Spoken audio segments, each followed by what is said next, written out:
ಒಂದು ಒಳ್ಳೆಯ ಮನಸ್ಸಿನಿಂದ ಯಾರು ಏನಾದರೂ ಸಹಾಯ ಮಾಡಿದಾಗ ನೀವು ಮಾಡ್ತಕ್ಕಂಥ ಒಳ್ಳೆಯ ಕೆಲಸ ದ್ವಿಗುಣವಾಗಿ ನಿಮಗೆ ಅದು ಫಲ ಕೊಡುತ್ತೆ. ನನ್ನ ತಂದೆ ನನಗೇನು ಆಶೀರ್ವಾದ ಮಾಡಿರ್ತಾರೋ ಅದು ದರ್ಶನ್ ಅವ್ರಿಗೂ ಮಾಡಿರ್ತಾರೆ. ನನ್ನ ದೃಷ್ಟಿಲಿ ಈ ಸಹಾಯ ಮಾತ್ರ.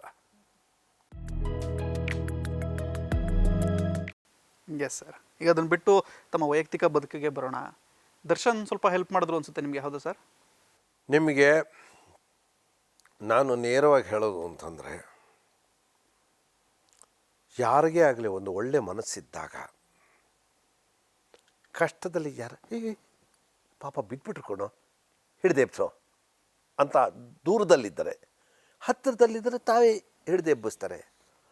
ಹಾಗೆ ಎಲ್ಲದಕ್ಕಿಂತ ಹೆಚ್ಚಾಗಿ ನಾನು ಸ್ಮರಿಸ್ಕೊಳ್ಳೋದು ದರ್ಶನ್ ಅವ್ರನ್ನ.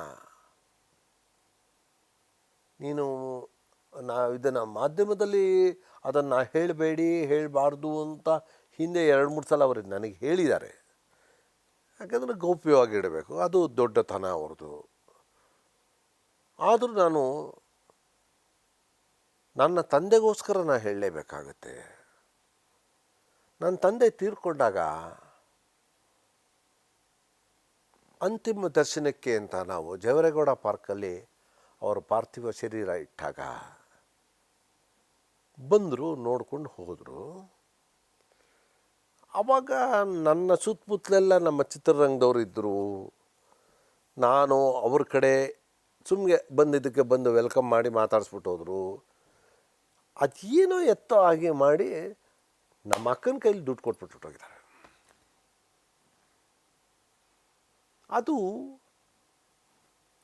ಸಂಸ್ಕಾರ ಎಲ್ಲ ಮಾಡಿ ಬಂದ ಮೇಲೆ ಮಾರನೇ ದಿವಸ ನಾವು ಅಸ್ಥಿ ಸಂಚಯನ ಎಲ್ಲ ಮಾಡ್ತೀವಲ್ಲ, ಅದರದ್ದೇನೋ ಯೋಚನೆ ಮಾಡ್ತಿದ್ದಾಗ ನಮ್ಮ ಅಕ್ಕ ಬಂದು ಹೇಳಿದ್ರು, ನೋಡು ನೆನ್ನೆ ದಿವಸ ಈ ಥರ ಹೀಗಾಯಿತು, ದರ್ಶನ್ ಹಿಂಗೆ ಕೊಟ್ಟರು. ನಂಗೆ ಗೊತ್ತೇ ಇಲ್ವಲ್ಲ ಅದು. ಅಂದರೆ ನನಗೆ ಯಾಕೆ ಹೇಳಲಿಲ್ಲ ಅಥವಾ ನಂಗೆ ಯಾಕೆ ಕೊಡಲಿಲ್ಲ ಅನ್ನೋ ಪ್ರಶ್ನೆ ಅಲ್ಲ, ನನಗೆ ನನ್ನ ಗಮನಕ್ಕೆ ಬರಲಿಲ್ಲ ಅಂತ.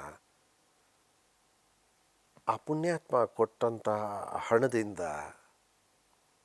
ಭಾಳ ಸಂತೋಷವಾಗಿ ಹೇಳ್ತೀನಿ, ನನ್ನ ತಂದೆಗೆ ಸಂಸ್ಕಾರ ಮಾಡಿದಾಗ ಕರ್ತೃ ಅಂದರೆ ಮಾಡ್ತಕ್ಕಂತಹ ವ್ಯಕ್ತಿ, ಅಂದರೆ ಸಂಸ್ಕಾರವನ್ನು ಮಾಡತಕ್ಕಂತಹ ವ್ಯಕ್ತಿಗೆ ಆ ಯಾತನಾ ಶರೀರ ದೈವತ್ವ ಹೊಂದುತ್ತಲ್ಲ, ದೈವಾಧೀನರಾದರು ಅಂತ ತಾನು ಹೇಳಿದ್ರು.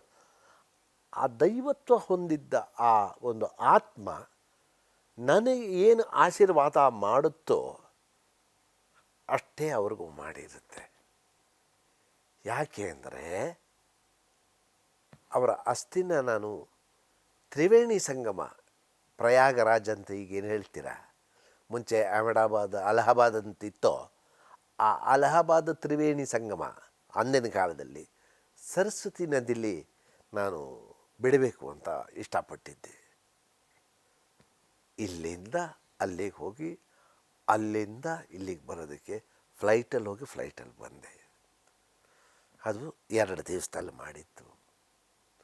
ಅದು ಆ ಟೈಮು ಹೇಗೆ ಬಂತು, ಒಂದು ಒಳ್ಳೆಯ ಮನಸ್ಸಿನಿಂದ ಯಾರು ಏನಾದರೂ ಸಹಾಯ ಮಾಡಿದಾಗ ನೀವು ಮಾಡ್ತಕ್ಕಂಥ ಒಳ್ಳೆಯ ಕೆಲಸ ದ್ವಿಗುಣವಾಗಿ ನಿಮಗೆ ಅದು ಫಲ ಕೊಡುತ್ತೆ. ನನಗೆ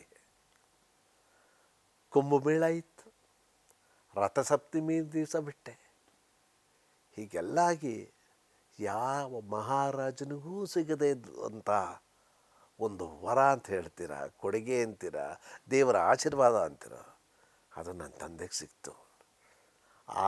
ನನ್ನ ತಂದೆ ನನಗೇನು ಆಶೀರ್ವಾದ ಮಾಡಿರ್ತಾರೋ ಅದು ದರ್ಶನ್ ಅವ್ರಿಗೂ ಮಾಡಿರ್ತಾರೆ. ಈ ಸಹಾಯನ ನಾನು ಎಂದೂ ಮರೆಯಲ್ಲ. ಅಫ್ಕೋರ್ಸ್ ನಮ್ಮ ಫೀಲ್ಡಲ್ಲಿ ನಾವು ಊಬರ್ ಓಡಿಸ್ತಿದ್ದಾಗ ಅವರು ಇಲ್ಲಿ ಯಜಮಾನನಿಗೆ ಹೇಳಿ ಇದು ಮಾಡಿದ್ದಕ್ಕೆ ಆಯಿತು, ಅದೆಲ್ಲ ಒಂದು ಲೌಕಿಕ ಪ್ರಪಂಚದ್ದಾಗುತ್ತೆ. ನನ್ನ ದೃಷ್ಟಿಲಿ ಈ ಸಹಾಯ ಮಾತ್ರ.